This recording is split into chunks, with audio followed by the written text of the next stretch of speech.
बिहार राज्य की सबसे बड़ी परीक्षा बीपीएससी एग्ज़ाम। आप में से बहुत सारे एस्पिरेंट बीपीएससी एग्ज़ाम की तैयारी करते हैं और अपने आप में अभी इस समय बीपीएससी एक परिवर्तन के दौर से गुजर रहा है। आपने देखा कि कुछ बदलाव 69वीं बीपीएससी में देखने गए, इससे पहले 68वीं बीपीएससी में भी कुछ बदलाव हमने देखने को मिले थे। तो लगातार अब बदलाव हो रहे हैं, प्री में भी ये बदलाव हो रहे हैं और मेंस में भी बदलाव हो रहे हैं, यानी बीपीएससी बदलाव के दौर पे भी चल रहा है। अच्छा, अभी आज मैं आप सभी के साथ एक वर्कशॉप सेशन लेने जा रहा हूं और ये डिटेल वर्कशॉप सेशन होगा 71वीं बीपीएससी एग्जाम के लिए, लेकिन ये मैं तब लेने जा रहा हूं जब अभी 70वीं बीपीएससी एग्जाम नहीं हुआ है। तो आप में से जो छात्र 70वीं बीपीएससी एग्जाम की तैयारी कर रहे हैं, आप सभी के लिए भी ये सेशन बहुत इंपॉर्टेंट है, बहुत महत्वपूर्ण है। आप सभी लोग भी इस सेशन को पूरी तरीके से देखिए और इसका लुत्फ उठाइए। इसमें जो चीजें मैं बताऊं उन चीजों को आत्मसात करना है और यदि आप उन्हें आत्मसात कर पाए तो आपका एग्जाम का जो सफर है वो अच्छा हो जाएगा। देखिए, आमतौर पे यदि आप कोई भी सेशन देखते हैं, कोई भी क्लास देखते हैं, तो सिर्फ आपके दिमाग में एक बात बैठाई जाती है कि आप पढ़िए, पढ़ना से होगा, सिलेबस पढ़िए, सिलेबस को कंप्लीट करिए। बिल्कुल आपको पढ़ना चाहिए, लेकिन समस्या ये है कि कोई ये नहीं बताता कि आपको पढ़ना कैसे है। कोई ये नहीं बताता कि आपके जीवन में जो बहुत सारी मल्टीपल प्रॉब्लम आ रही हैं, जो अड़चने हैं, जिनके कारण से आप जो है पढ़ नहीं पाते हैं, आप कहीं ना कहीं पे आपके जीवन में आके बैरियर बन जाती हैं, उन समस्याओं से लड़ें कैसे। बहुत सारी समस्याएं। देखो, बिहार राज्य को लेकर के आप सभी को पता है कि बिहार राज्य में सबसे ज्यादा मेहनत करने वाले छात्र हैं, सबसे ज्यादा मेहनत करने वाले, और हर क्षेत्र में मेहनत करते हैं। आज बिहार के बच्चे बड़े बड़े आईएएस अधिकारी, बड़े बड़े आईएएस में सर्वाधिक रिजल्ट देने वाला राज्य बिहार है। लैंड ऑफ नॉलेज ऐसे ही नहीं कहते हैं। बिहार के कंपटीशन का स्तर भी अपने आप में बहुत उच्च स्तर का है। बस ये रहा कि वहां पे सही तरीके से चीजें उपलब्ध नहीं हो पाई, संसाधनों का सही सदुपयोग नहीं हो पाया, नहीं तो आज बिहार के बच्चों को पलायन नहीं करना पड़ता। आज वहां भी इंडिया लेवल की टॉप यूनिवर्सिटीज होती हैं, लेकिन अभी उस स्तर पे नहीं पहुंची है। नालंदा विश्वविद्यालय का भी फिर से गवर्नमेंट ने चीजें बनाई। तो जो चीजें हैं, जो परिस्थितियां हैं, वो तो देखिए सरकार बदलाव कर रही है। आप लोग भी बीपीएससी के माध्यम से सरकार का हिस्सा बनने जा रहे हैं। तो ऐसी स्थिति पे मैं चाहता हूं कि आप सभी छात्र, जितने भी स्टूडेंट हैं, जो भी जो है बीपीएससी एग्जाम की तैयारी कर रहे हैं, आज कुछ महत्वपूर्ण मुद्दों पर चर्चा करेंगे। इसमें मैं एक समग्र चर्चा करने वाला हूं आपकी तैयारी के साथ साथ। मैं आज ऐसा नहीं करूंगा कि आपको सिलेबस बता के चला गया। सिलेबस की पीडीएफ ऐप में अवेलेबल है, आप जाइए पीडीएफ डाउनलोड करिए, सिलेबस देख लीजिए। आपको पता भी होगा सिलेबस कि जीएस में एक प्रारंभिक परीक्षा में पेपर होता है, ठीक है, और मेंस में आपका एक हिंदी का पेपर है, एक जीएस 1 का पेपर है, एक जीएस 2 का पेपर है, एक निबंध का पेपर है, एक वैकल्पिक प्रश्न पत्र है। ये सब जानते हैं। हो सकता है आपने सिलेबस को अच्छे से पढ़ भी लिया, वो सारी चीजें ठीक है। मुद्दा यह है कि तैयारी का मन ही नहीं कर रहा, पढ़ने का मन ही नहीं कर रहा है। अच्छा, 1-2 दिन कर रहा है, 3 दिन कर रहा है, 4 दिन कर रहा है, फिर बीच में गैप हो जा रहा है, मतलब पढ़ते पढ़ते बीच में गैप हो गया। अब ऐसी कंडीशंस को कैसे डील करना है आप सभी को कि आप कंटिन्यूअस पढ़ पाएं। देखिए, सबसे पहली एक चीज समझिए, बीपीएससी के जितने भी छात्र हैं, एस्पिरेंट हैं, जितने भी छात्र हैं जो बीपीएससी के छात्र हैं, एक बार ध्यान समझिएगा। मैं दोनों स्तरों पे बात करूंगा। पहली बात, बीपीएससी के छात्र, ये छात्र आईएएस का भी एग्जाम देते हैं, या ये कहें कि आईएएस के एग्जाम वाले बच्चे भी बीपीएससी का एग्जाम देते हैं, ठीक है। जो बीपीएससी के एस्पिरेंट है वो आईएएस का एग्जाम भी देते हैं, आईएएस वाले बीपीएससी का एग्जाम भी देते हैं, ये आप सभी जानते हैं। इसके अलावा बिहार के जो अन्य बहुत सारे एग्जाम हैं, अन्य एग्जाम, बीएसएससी एग्जाम लेता है, बिहार शिक्षक भर्ती का एग्जाम होता है, बिहार एसआई का एग्जाम होता है, रेलवे के एग्जाम होते हैं। रेलवे के एग्जाम में बिहार के बच्चे बहुत बड़ी मात्रा में हैं, संख्या में हैं, क्योंकि हमारे पास गवर्नमेंट जॉब के अलावा दूसरा कोई बड़ा विकल्प नहीं है। तो ऐसे में सबसे पहली चीज जो मैं यहां पे बताना जा रहा हूं कि आईएएस की तैयारी करने वाले जितने भी बच्चे हैं, जो आईएएस का एग्जाम देते हैं और बीपीएससी का भी एग्जाम देते हैं, दोनों एग्जाम की प्रकृति अलग अलग है। दोनों को एक जैसा समझने की कभी भी गलती मत करिएगा। बीपीएससी एक अलग एग्जाम है, आईएएस एक अलग एग्जाम है, दोनों का स्तर अलग है। अभी भी यदि देखा जाए तो आईएएस का सिलेबस बहुत वास्ट है बीपीएससी से, यदि आप आईएएस का सिलेबस देखेंगे तो आईएएस के सिलेबस में मेंस की बात यदि मैं करूं तो जीएस के 4 पेपर हैं, वैकल्पिक विषय है, क्वालिफाइंग नेचर के 2 पेपर हैं, और बीपीएससी में जीएस के 2 पेपर हैं, हिंदी का 1 पेपर है, क्वालिफाइंग नेचर का ही है, लेकिन एक निबंध है, वैकल्पिक विषय। यूपीएससी में भी निबंध है।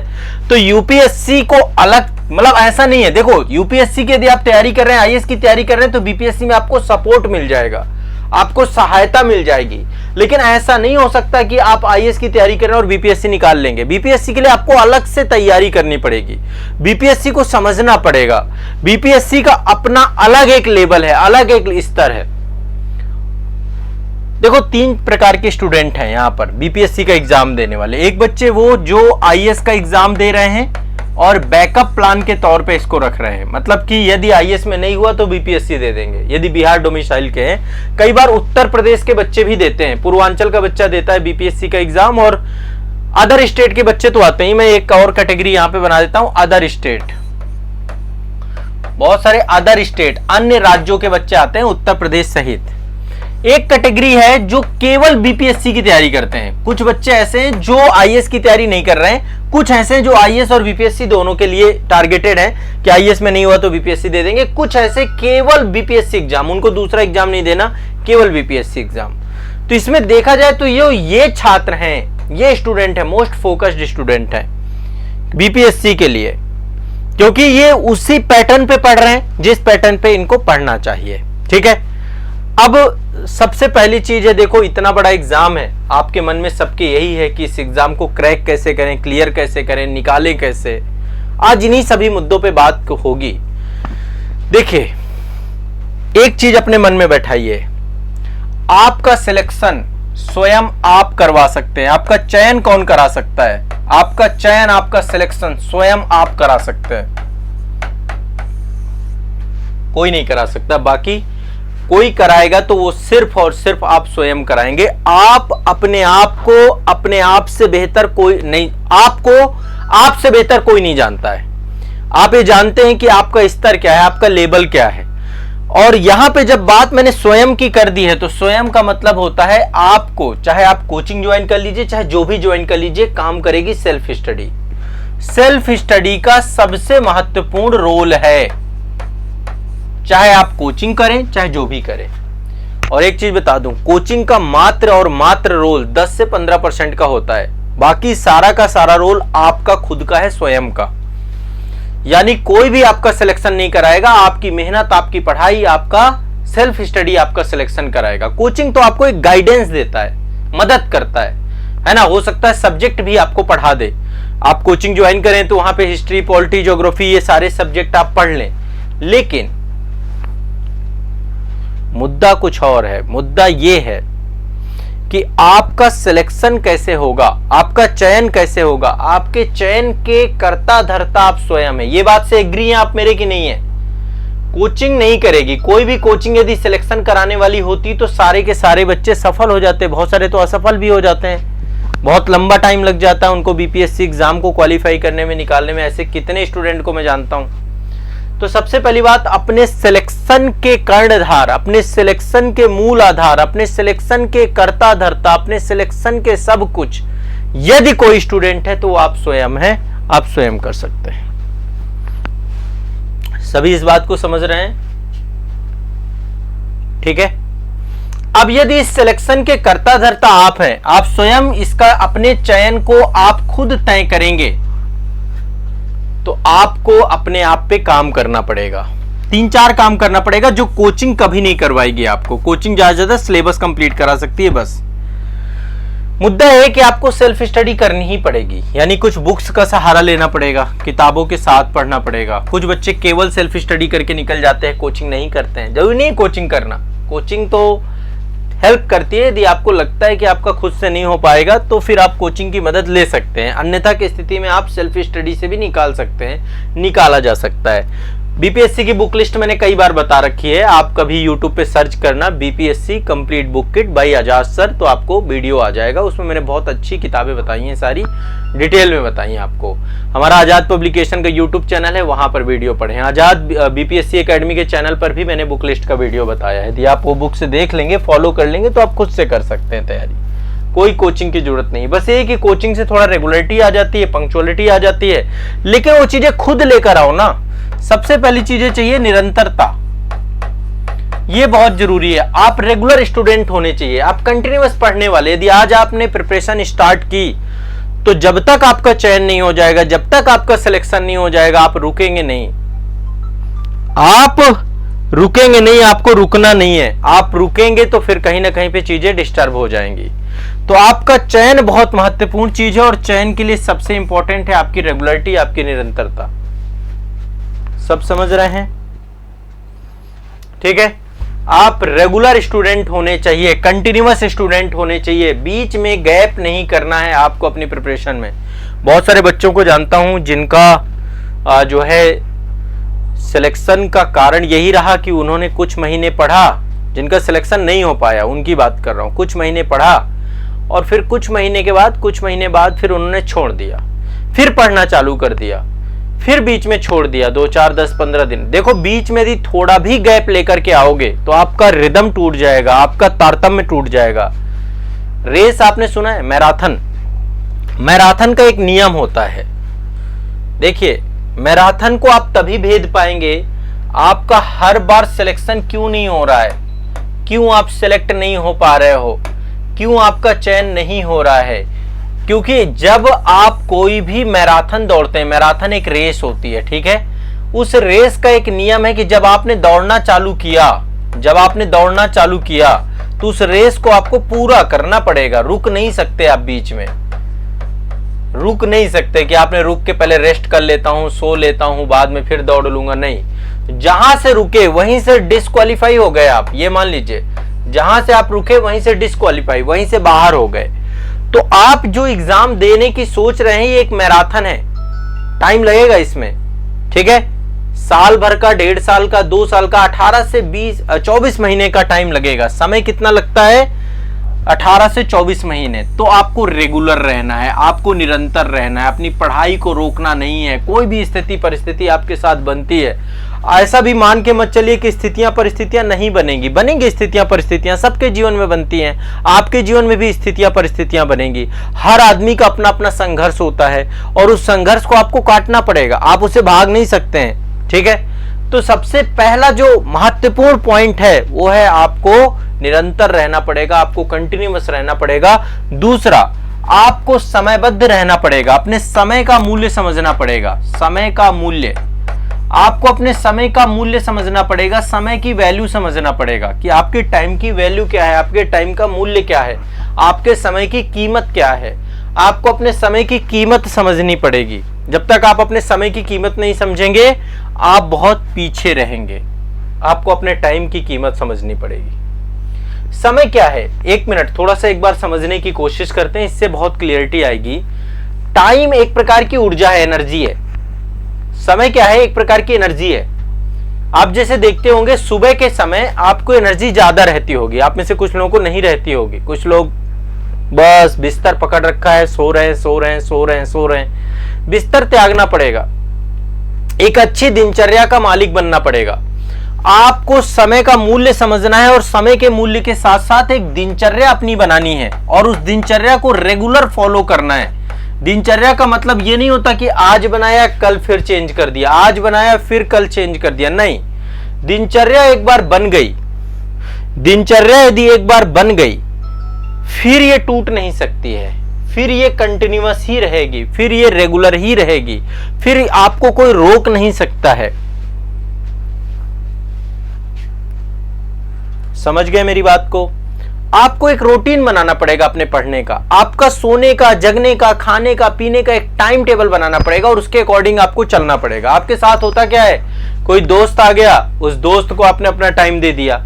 आप अपने टाइम को डिस्ट्रीब्यूट करते हैं ना, आपको लगता है आपके पास टाइम ही सबसे ज्यादा चीज है, बाकी सब चीजें कम है, पर टाइम आपके पास बहुत ज्यादा है। आप ये माइंडसेट लेकर के चल रहे हैं तो फिर आपके साथ गड़बड़ हो जाएगा।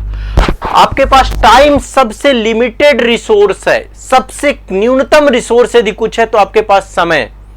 सबसे बड़ी कैपिटल आपके पास है तो केवल समय। आपके पास सबसे बड़ी कैपिटल कुछ है तो वो है टाइम, समय।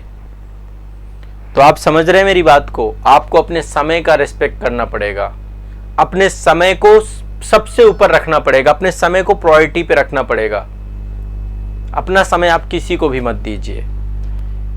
आपके पास पैसे होते हैं ना, मतलब आप घर वाले आपको पैसे भेजते होंगे 2000, 4000, 5000, या फिर आप में से कुछ लोग जॉब करते होंगे। आप अपने पैसे को ऐसे ही फेंक देते हैं क्या रोड में? कभी फेंक देते हैं? नहीं फेंकते ना। तो समय को क्यों फेंक देते हैं? कभी वेब सीरीज देखने में फेंक दिया अपना 2 घंटे, 4 घंटे, 1 दिन, 2 दिन का समय।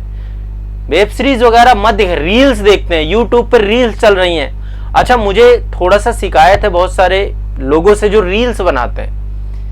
अच्छा, उनका क्या है? उनका तो आप व्यापार कर रहे हैं, बिजनेस बना रहे हैं, समझ रहे हैं। इंफॉर्मेटिव चीजें देखिए जिससे आपका सिलेक्शन हो, जिससे आप अपने लक्ष्य की तरफ बढ़ें। आपका लक्ष्य बिल्कुल क्लियर होना चाहिए, आपका लक्ष्य स्पष्ट होना चाहिए, स्पष्ट होना चाहिए कि आपको क्या चाहिए। ये बहुत सारे लोगों को लगता है, होता नहीं है उनका लक्ष्य स्पष्ट। उनको लगेगा कि अरे मैं तो बीपीएससी एग्जाम की तैयारी कर रहा हूं, लेकिन अचानक से रेलवे ने नोटिफिकेशन जारी किया, तुरंत रेलवे का फॉर्म भर दिया। अचानक से बीपीएससी दरोगा का फॉर्म आया, तुरंत दरोगा का फॉर्म भर दिया। अचानक से दूसरे किसी स्टेट में वैकेंसी आई, तुरंत उसको भर दिया। फिर क्या तैयारी कर रहे हैं? फिर तो आप उलझे हुए हैं, आपको समझ ही नहीं है कि आप बीपीएससी जैसे बड़े एग्जाम की तैयारी कर रहे हैं। बीपीएससी एक बड़ा एग्जाम है।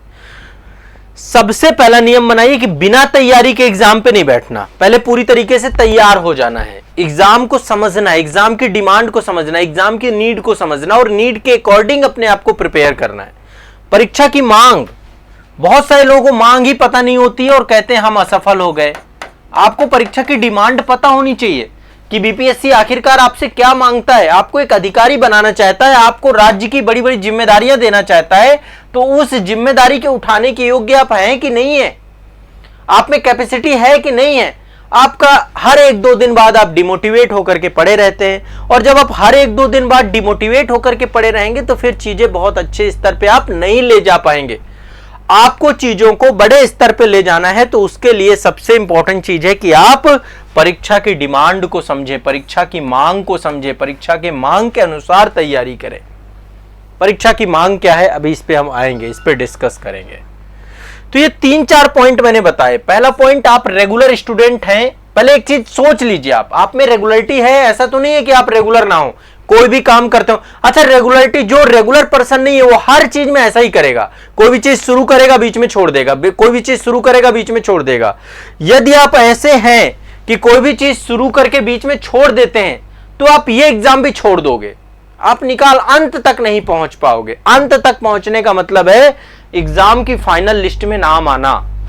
उसके लिए मेहनत लगेगी, उसके लिए परिश्रम लगेगा, उसके लिए कठोर परिश्रम लगेगा, उसके लिए आपको लिखना पड़ेगा, उसके लिए आपको फैक्ट तैयार करने पड़ेंगे, डेली डिसिप्लिन के साथ 10 से 12 घंटे पढ़ना पड़ेगा, देना पड़ेगा आपको 10 से 12 घंटे। आप एक कंपटीशन एग्जाम की तैयारी कर रहे हैं।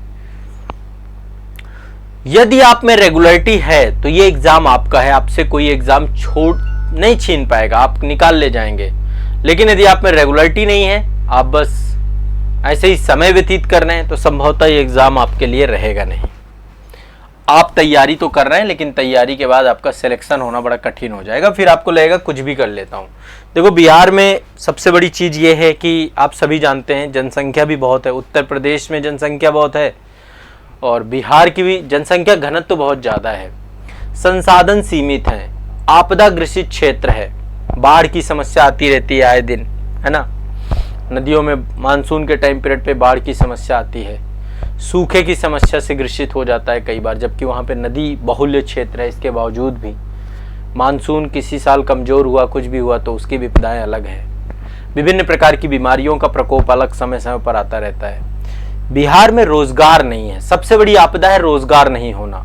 जनसंख्या जिस अनुपात में है, उस अनुपात में रोजगार सृजन नहीं हो पाया उस राज्य में। और छात्र जो है ना, पढ़ भी रहे हैं, पढ़ने के साथ साथ ऐसे ऐसे छात्र मैंने देखे हैं जो काम भी कर रहे हैं। एक स्टूडेंट है, उसका फोन आया मेरे पास, वो महाराष्ट्र में एक सीमेंट कंपनी में काम करता है, सीमेंट फैक्ट्री में, मुंबई में था।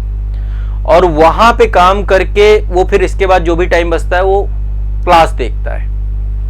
पलायन बहुत ज्यादा स्टेट से, दिल्ली में, पंजाब में, महाराष्ट्र में पलायन की समस्या उत्तर प्रदेश से भी बहुत ज़्यादा है, तमिलनाडु में, साउथ, हर जगह बिहार के बच्चे जो है फैले हुए हैं, पढ़ भी रहे, मेहनत भी कर रहे हैं, दोनों परिस्थितियां हैं। और ऐसी परिस्थितियां, ऐसे चैलेंजेस, घर पे हर तरीके की समस्याओं को देखा है उन बच्चों ने।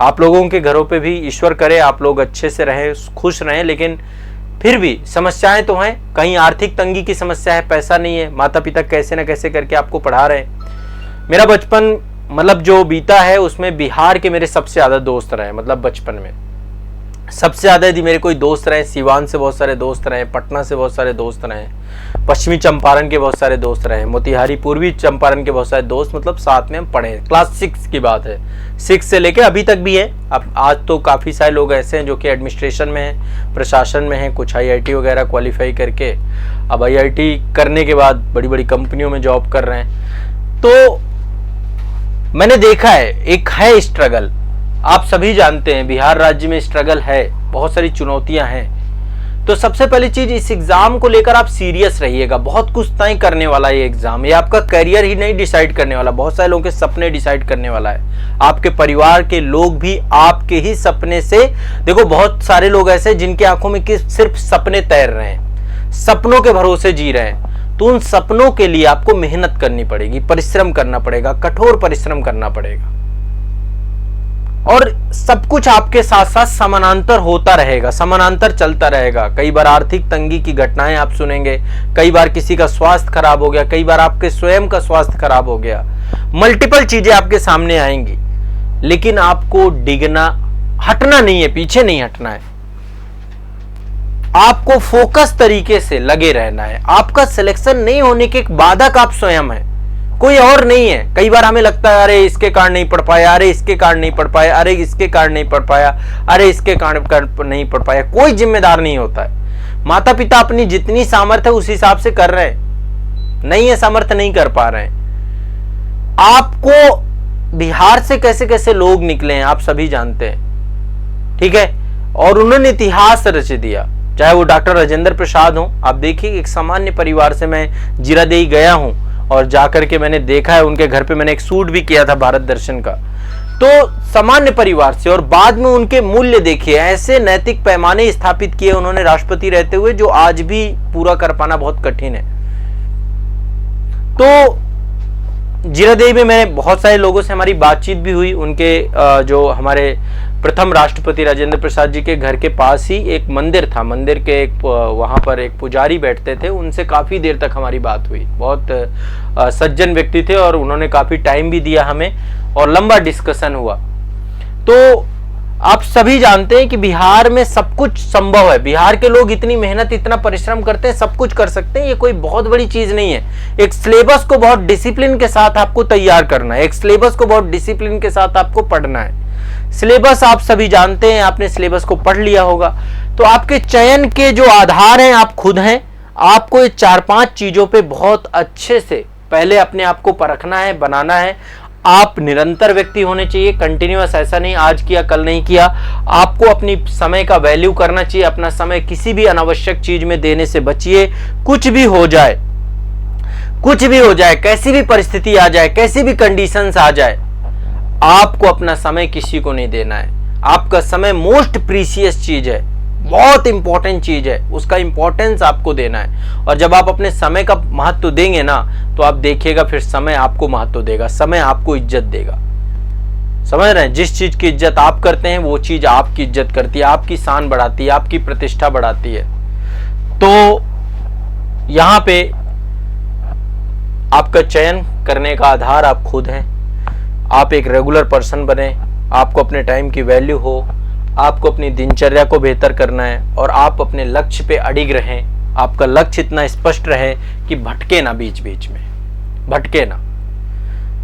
जो लोग रोजगार कर रहे हैं, देखो आपके लिए थोड़ा सा कठिन होगा, क्योंकि रोजगार के समय घंटे, मैंने ऐसे ऐसे बच्चे देखे हैं जो 8-8, 9-9, 10-10 घंटे काम करके आते हैं। कोई लोहा फैक्ट्री में काम कर रहा है, यहीं गाजियाबाद में बहुत सारे बच्चे हैं जो लोहा फैक्ट्री में काम कर रहे हैं। इसके बाद फिर वो 2-2, 3-3, 4-4 घंटे पढ़ते हैं टाइम निकाल करके, कैसे भी करके। तो आपके लिए थोड़ा सा कठिन है, जटिल है, लेकिन अब मन पे यदि आपने बना लिया है तो फिर पीछे मत हटिएगा।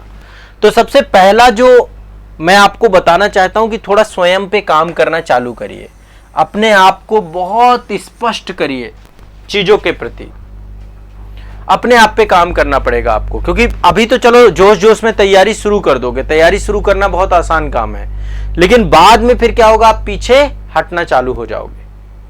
ठीक है, आप कोई भी माध्यम से पढ़ रहे हो, आप सेल्फ स्टडी कंपलसरी चीज है, अनिवार्य है, वो आपको करनी है। यदि आप कोचिंग कर रहे हैं तो कोचिंग करने वाले बच्चों के लिए भी ये बहुत जरूरी है। कुछ दिन बाद कोचिंग नीरस लगने लग जाएगी, जैसे ही कोचिंग का अंतिम समय आएगा, लास्ट के महीने 2 महीने बाद कोचिंग जाना भी बंद कर दोगे, आपको लगेगा यार कहाँ फंस गया, क्या हो गया। तो आपको ये चीज बिल्कुल सत्य बता रहा हूं कि आप खुद पे काम करिए, अपने आप को एक रेगुलर व्यक्ति बनाइए, अपने समय की वैल्यू करिए, अपने आप की दिनचर्या फिट करिए और अपने लक्ष्य को स्पष्ट कीजिए। अब बात करते हैं बीपीएससी को लेकर के। देखिए, आप सभी जानते हैं यदि बीपीएससी को क्वालिफाई करना है, इस लक्ष्य को भेदना है, आपको सिलेक्शन वास्तव में लेना ही है, आप इसके प्रति गंभीर हो चुके हैं, सिंसियर हो चुके हैं, तो फिर आपको कुछ काम करने पड़ेंगे, तभी ये लक्ष्य भेद पाएंगे आप। क्या काम करेंगे आप? सबसे पहला काम, मांग क्या है, डिमांड क्या है, डिमांड को पहले आपको समझना है, मांग को आपको समझना है।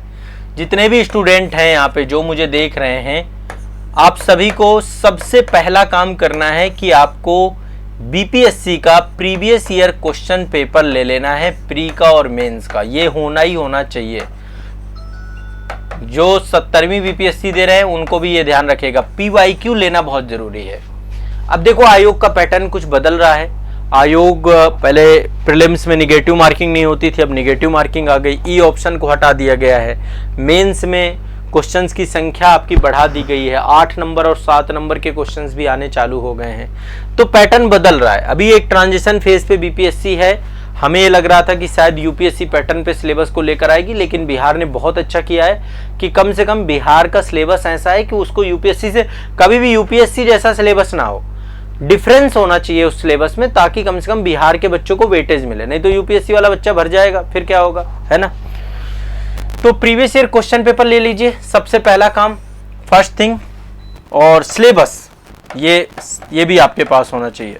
सिलेबस ये बेसिक है, आधारभूत चीजें ये दोनों, और केवल लेके बैठना नहीं है, इस पे काम करना है बेस अच्छे से।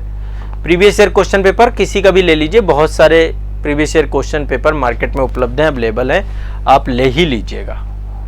ठीक है, 2 काम ये करके इससे क्या होगा, आपको एक आइडिया लगेगा, एक आपकी डिमांड क्रिएट होगी, एक मांग क्रिएट होगी। सबसे पहली मांग, आप जब प्रीलिम्स के क्वेश्चंस देखेंगे तो आप पाएंगे कि बिहार में अभी भी तथ्यों की भरमार है, तथ्यों की भरमार है।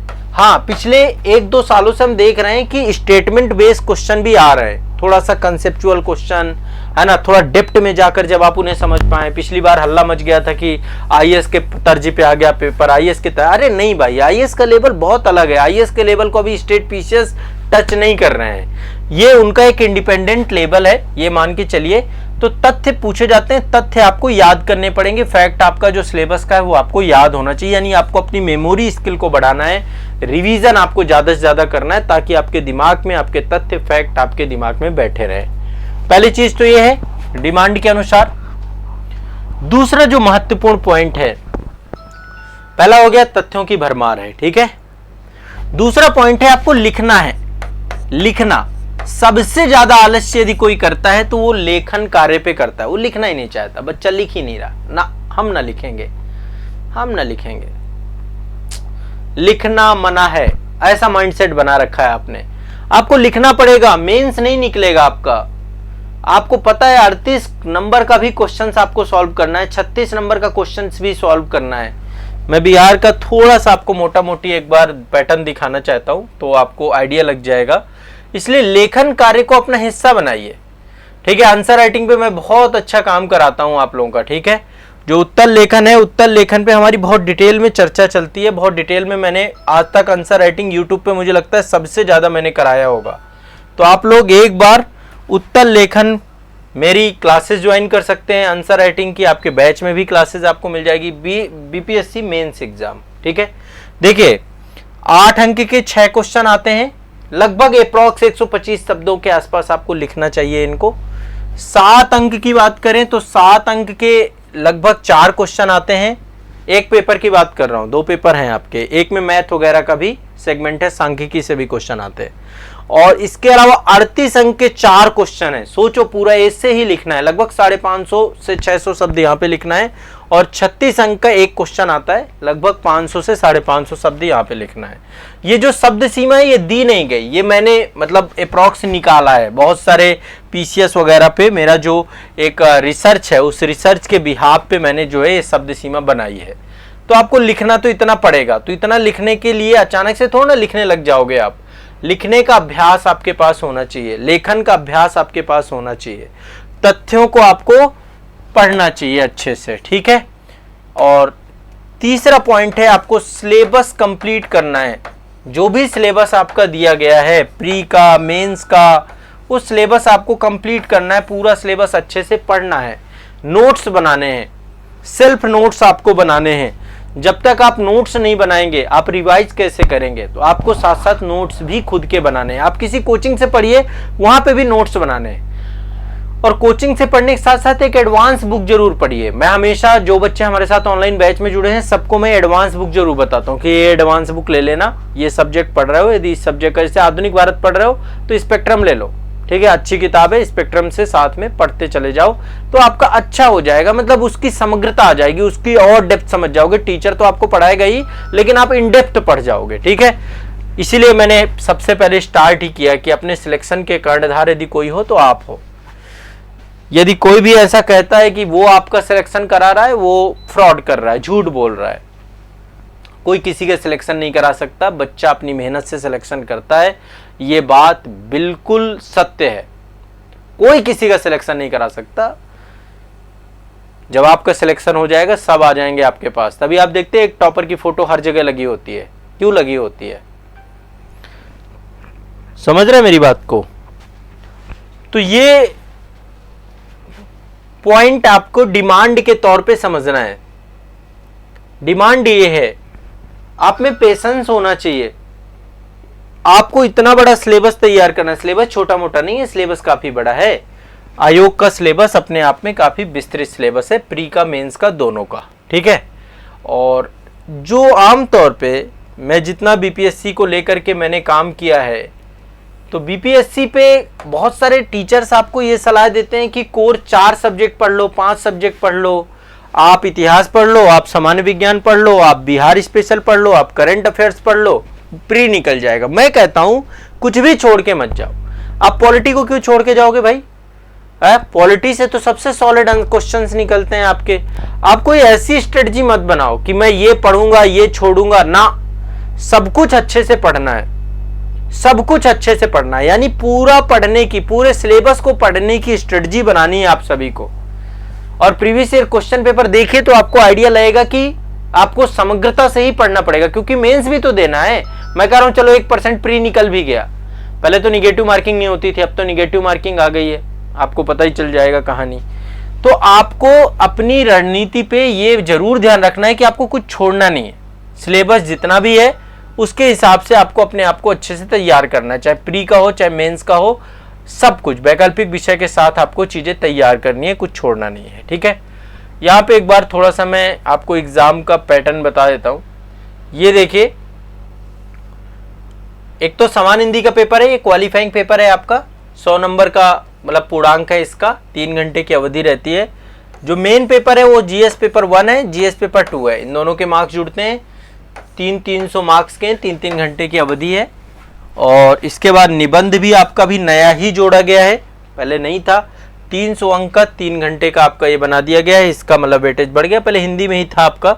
और वैकल्पिक विषय में आपके एमसीक्यू आते हैं, जैसे मल्टीपल चॉइस क्वेश्चन आते हैं, और 3 घंटे की अवधि रख दी गई है, थोड़ा वेटेज कम कर दिया गया वैकल्पिक विषय का। बहुत सारे लोग कह रहे थे हट जाएगा, लेकिन हटा नहीं किसी कारणवश, ठीक है, वो एक अलग बात है। बिहार पे आपकी कमांड अच्छी होनी चाहिए। आप चूंकि बिहार का एग्जाम दे रहे हैं तो आपको पता है कि इसका वेटेज अच्छा होगा, बिहार पे आपका वेटेज अच्छा होगा, तो बिहार आपको बहुत अच्छे से तैयार भी करना है। आपकी आत्मा में, आपके रग रग में बिहार बसा होना चाहिए। चाहे यदि आप दूसरे स्टेट के भी स्टूडेंट हैं तो आपको भी बिहार को जो है अच्छे से तैयार करना चाहिए। सबसे बड़ा चैलेंज तो दूसरे स्टेट वाले बच्चों को है, बीपीएससी वाले तो तैयार ही करते हैं, ठीक है। तो तैयारी का सबसे बड़ी चीज ये है कि आप थोड़ा सा अपने आप पे काम करिए, अपनी कमियों को ढूंढिए, अपनी कमियों पे काम करके उन पे वर्क करिए, और इसके बाद जो है समग्रता से आपको बुक्स पढ़नी है। आपको यदि कोचिंग कर रहे हैं तो कोचिंग की क्लासेस करिए, लेकिन बुक जरूर पढ़िए। मतलब मैं बुक का अल्टरनेटिव कोई नहीं बता रहा हूं, कोचिंग बुक का अल्टरनेटिव नहीं है, ठीक है। और कोचिंग का अल्टरनेटिव बुक जरूर हो सकती है। हमेशा किताब जरूर पढ़ा करिए, उससे आपको एक तो टीचर का स्तर पता चलता है कि टीचर किस स्तर का है, क्या पढ़ा रहा है, क्या छोड़ रहा है, और दूसरा एक समग्रता आप में, एक समग्र समझ आप में विकसित होती है। ये चीज आपको ध्यान में रखना है।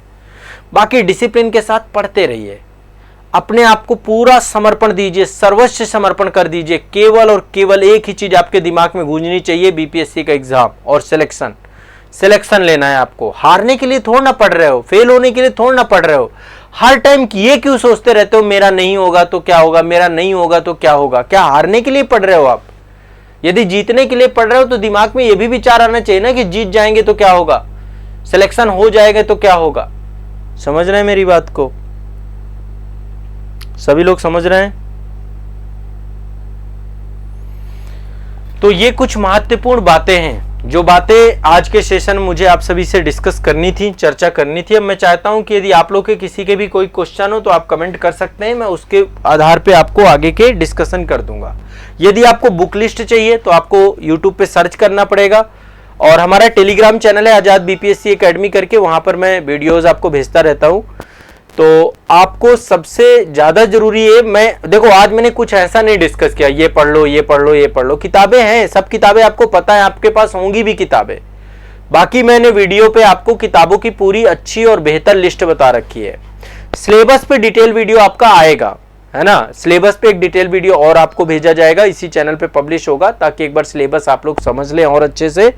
और जो बच्चे 70वीं बीपीएससी दे रहे हैं इस साल, है ना, उनके साथ भी यही है कि एक बार प्रीवियस ईयर क्वेश्चन पेपर तैयार जरूर करिए। प्रीवियस ईयर क्वेश्चन पेपर से भी बहुत सारे टॉपिक आपके निकलते हैं, ठीक है। और समग्रता के साथ चीजों को पढ़िए, ये ज्यादा जरूरी है, ठीक है। अब यदि मैं किसी के भी क्वेश्चन हो, कुछ भी हो, तो आप लोग कमेंट सेक्शन में मुझसे बात कर सकते हैं, कुछ भी पूछना चाहें पूछ सकते हैं। आप सभी का बहुत बहुत स्वागत रहेगा। कमेंट सेक्शन पे आप जो भी पूछना चाहें पूछ सकते हैं। कुछ पूछना चाहते हैं? मन में कोई दुविधा चल रही है, मन में कोई समस्या चल रही है, मन में किसी के भी कोई डरने की जरूरत नहीं है। ये डरने डराने का एग्जाम नहीं है, और डर के आप करेंगे भी क्या, डर के आप जीतेंगे भी क्या। विष्णुदेव कुमार जी करें सर अब एग्जाम डेट आ गई है, आप क्लास लीजिए। बिल्कुल, मैं जो है बीपीएससी के चैनल पर आप लोगों के लिए क्लास लूंगा। बाकी ऐप के अंदर मेरी क्लास होंगी, और ऐप के अंदर भी मैं आपके साथ सक्रिय रहूंगा, साथ में बीपीएससी के प्लेटफॉर्म पे भी रहूंगा, ठीक है। तो मैं आपको जो है एक तरीके से महा रिवीजन टाइप का, महा रिवीजन का वैसे बैच आप लोग जरूर ज्वाइन करिए, 99 रुपीज़ का बैच है, और महा रिवीजन से काफ़ी कंटेंट हो जाएगा। या बीपीएससी का जो मेंटरशिप है, हर थर्सडे को मेंटरशिप में हमारा गूगल मीट रहेगा। 999 रुपीज़ का बैच है, 999 रुपये का मेंटरशिप का। उसमें जो भी आप पूछना चाहते हैं गूगल मीट के माध्यम से डायरेक्टली आप मुझसे पूछ सकते हैं।